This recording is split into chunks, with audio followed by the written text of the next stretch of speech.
एक बात बताओ, अगर स्वर्ग नर्क कोई ज्योग्राफिक लोकेशन नहीं है तो यमराज कहाँ रहते हैं? वहीं जहाँ मृत्यु रहती है। मृत्यु की कोई लोकेशन होती है क्या?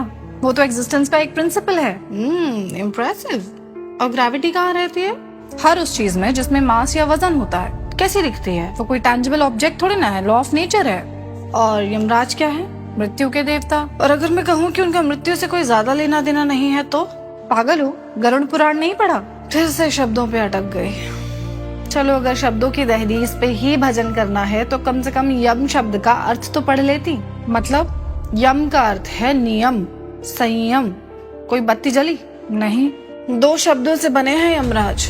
संस्कृत शब्द यम जिसका अर्थ है नियंत्रण या मर्यादा, और राज यानी रूलर, सर्वोच्च सिद्धांत, यानी संयम और कर्म नियम का सर्वोच्च सिद्धांत है यमराज।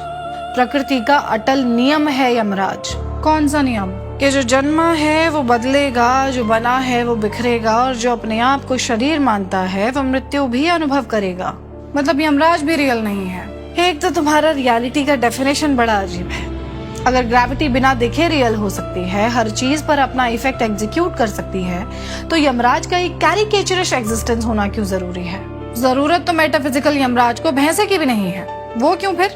क्योंकि यमराज अज़्काबान के डिमेंटर नहीं है, न्याय और धर्म के अधिपति हैं, धर्मराज है, डिस्पेंसर ऑफ द जस्टिस। और भैंस प्रतीक है तमोगुण का, जड़ता, अचेतनता और तमस का। यमराज का भैंस पर सवार होना ये दर्शाता है कि न्याय और धर्म के लिए तमस यानी तमोगुण का नियंत्रित होना, प्रकृति के अटल नियमों के अधीन होना जरूरी है। और यमदूत? तुम्हारी हर सांस, हर सफेद बाल, हर झुर्री, हर वो बीतता हुआ पल जो मोह और अचेतनता की नागपाश में बांधकर तुम्हें धीरे धीरे अंतिम सत्य यानी मृत्यु की ओर एस्कॉर्ट कर रहा है। पर मैं तो ब्रह्म हूँ, अहम ब्रह्मास्मि, मर कैसे सकती हूँ? ब्रह्म हो या भ्रम हो? क्या मतलब? मतलब ये कि अभी तो तुम 206 हड्डियों, कुछ मांसपेशियों, 5 फुट 5 इंच की ऊंचाई और रूबी नाम का भ्रम हो। अगर ब्रह्म होती तो यम का भय नहीं होता। भय है यानी ब्रह्म नहीं है, भ्रम है, और इस भ्रम को मिटाना ही प्रकृति का नियम है, और वही यम है।